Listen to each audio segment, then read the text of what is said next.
sedikit tanggapannya baru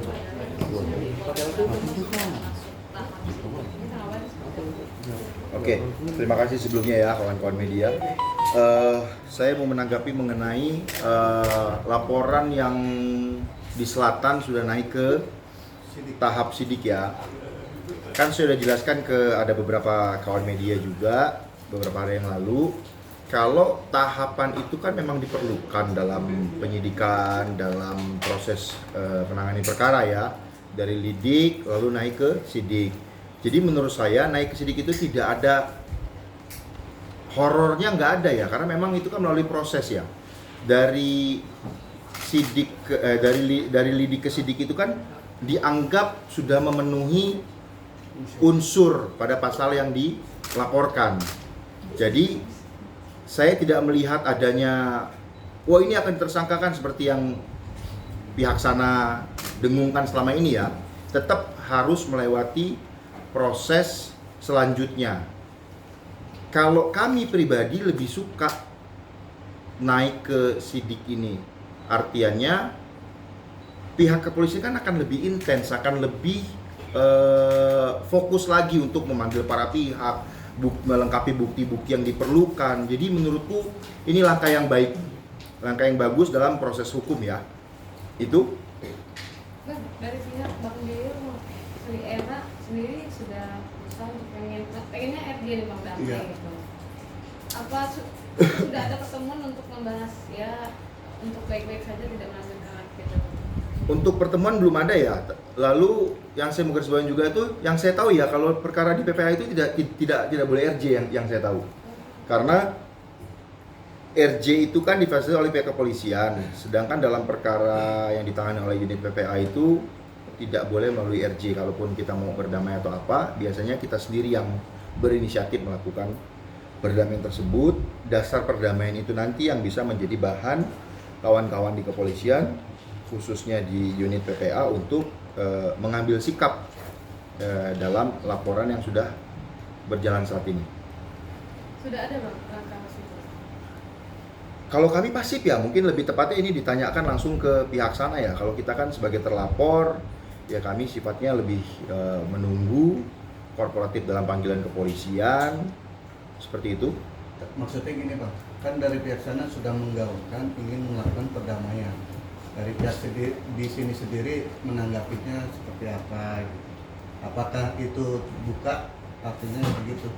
Kan alangkah baiknya bila mana memang ada rencana untuk berdamai itu kan jangan cuma hanya didengungkan ke media, tapi mungkin bisa langsung menghubungi kita atau minta difasilitasi oleh kawan-kawan kepolisian, meminta difasilitasi ya, bukan untuk di RJ tadi. Itu kan bisa, tapi sejauh ini belum ada yang menghubungi kita, baik menghubungi ke pihak kuasa hukumnya maupun ke klien kami langsung, Ibu Erin. Tapi penawaran itu terbuka nggak sih Bang dari pihak Abang sendiri sebagai kuasa hukum? Yang sudah saya sampaikan berulang kali ya, kalau kita mau berdamai itu harus kedua-duanya ikhlas, kedua-duanya legowo, kedua-duanya menerima, tidak dibawa tekanan.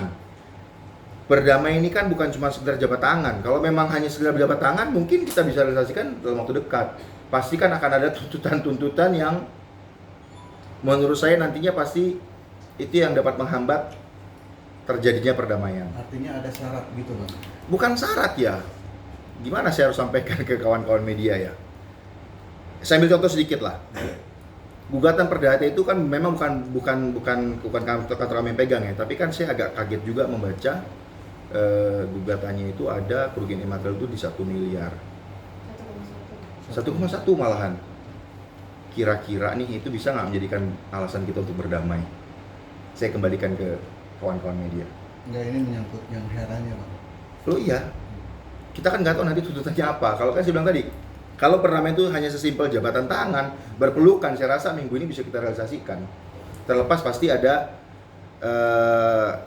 klien kami pun kan merasa dirugikan loh. Ibu Erin ini kan penggiringan opini, narasi yang udah terbangun di media ini udah, menurutku ya, kalau saya tidak mengetahui kronologi versinya Ibu Erin, kalau saya hanya sebatas penikmat media biasa, mungkin saya akan bilang ini penjahat kelas kakap ini. gitu loh. Kan narasi itu kan dibangun sangat ada penyekapan lah, kekerasan lah, gaji tidak dibayarkan. Tidak seperti itu, percayalah. Makanya ini kan yang bisa menjawab kan waktu dengan proses hukum. Jadi sebenarnya mereka sudah memulai ini kerana hukum, kami maunya selesai sebenarnya sebagaimana proses hukum sebenarnya. Sebenarnya ya, kalau bicara perdamaian itu mungkin kita jauh untuk melakukan perdamaian, tapi saya bilang tadi, kita membuka kok itu semua dengan syarat saya bilang tadi ya, masing-masing itu legowo, ikhlas dan memang saling memaafkan gitu loh. Karena kalau bicara rugi ya kita lihat nanti kerugian siapa saja yang timbul gitu loh. Dari pihak kami pun kerugiannya ya nama baik ya, dia juga public figure, dia juga maksudnya belum lama juga ada case lah ya sama mantannya. Artinya kan memang bertubi-tubi loh nih ujiannya kalau menurut saya gitu loh. Artinya kerugian ya pasti ada lah. Dia jangan lupa loh, dia juga seorang ibu loh. Dia punya kewajiban untuk care untuk apa ke anak-anaknya. Mungkin kan itu sekarang jadi tersita waktunya untuk hal seperti ini. Bang, Gitu. kemarin kan beberapa waktu silam justru membayarin sendiri, istilahnya itu tidak akan melakukan perdamaian atau tidak ada damai, bahasanya seperti itu. Menyikapinya gitu kan? Gini ya yang saya bilang tadi itu mengenai tidak mau damai. Kan saya bilang tadi damai itu kan tidak sesimpel berjabat tangan ya. Damai itu masa sih sekarang orang perkara sudah sedalam ini, proses hukum sudah sejauh ini, lalu nama baik sudah tercoreng, narasi sudah terbangun dengan sekian dengan horornya lah ya kalau menurut saya. Terus tiba-tiba tuh yang, udah yuk kita damai aja. Kan mungkin tidak akan segampang itu juga orang menerima damai. Tapi saya tidak mau bilang, kan saya udah sampaikan juga ke beberapa media lain, kalau masih pakai ego, baik dari pihak sana maupun dari pihak kami, sulit berdamai itu terjadi. Percaya sama saya, sulit.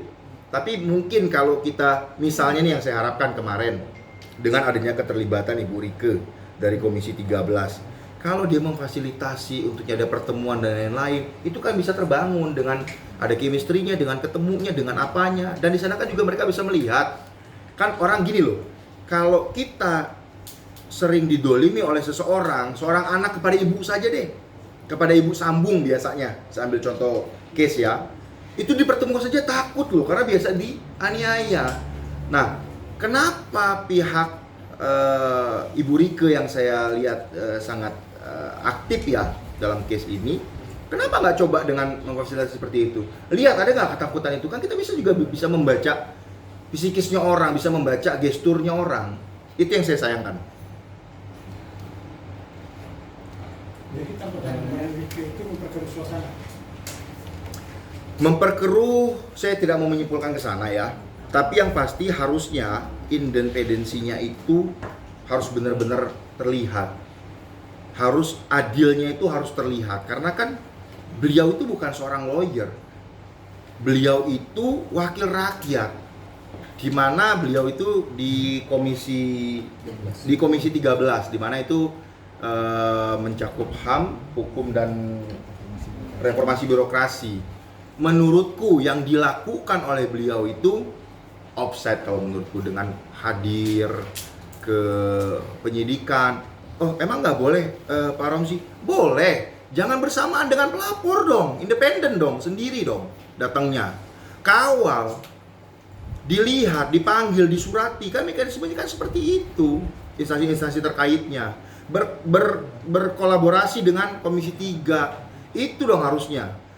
Mengunjungi bukan tidak boleh, boleh tapi sendiri, terpisah, jangan berbarengan dengan pelapor maupun kuasa hukumnya pelapor. Kalau menurut saya itu udah overlap ya. Menurut saya itu sangat overlap. Itu bisa mempengaruhi kenetralisiran penyidik dalam menangani sebuah perkara. Gitu loh. Ada tekanan di situ.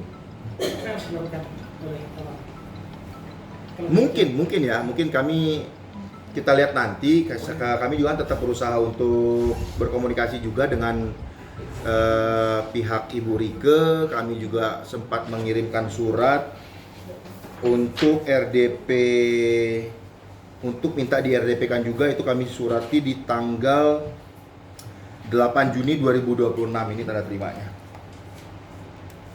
8 Juni kemarin, kurang lebih bunyi suratnya, kami minta untuk diundang RDP juga. Artinya biar berimbang. Tapi alhamdulillah sampai sejauh ini belum ada tanggapan. Jadi kami masih berkomunikasi dengan pihak Komisi 3 maupun Ibu Rike. Kalau misalnya memang bisa difasilitasi, ya nanti mungkin kami akan duduk bersama untuk mencari sesuatu yang balance kedua belah pihak. Ada panggilan nanti masih Pak di Polres Selatan? Sejauh ini belum ya, tapi kemungkinan besar kalau udah naik ke tingkat sidik itu memang harus pihak situ dulu dong yang diminta keterangan. Tapi kan saya tadi dapat cerita dari kawan-kawan media justru udah dipanggil ya saksi-saksi tambahan dari mereka ya. Nah kemungkinan besar mungkin dalam waktu dekat ini akan ada pemanggilan dari pihak kami. Bang, tapi menurut aku kan pihak sana yang awal mula membongkar melakukan apa segala macam terus tiba-tiba sekarang kayak pengen damai. Menurut abang sebagai konsul BN, motifnya apa bang? Ada motif tersendiri atau bagaimana? Saya justru baru tahu loh kalau ternyata pihak sana yang sekarang berkesan untuk berdamai. Saya nggak tahu itu. Saya tidak tahu itu kalau itu memang berkesan mereka yang meminta damai sekarang. Kalau motifnya apa saya nggak bisa berspekulasi ya. Tapi kembali yang saya bilang tadi, proses hukum sudah dijalankan. Mari kita hormati, kita ikuti proses hukum sebagaimana mestinya.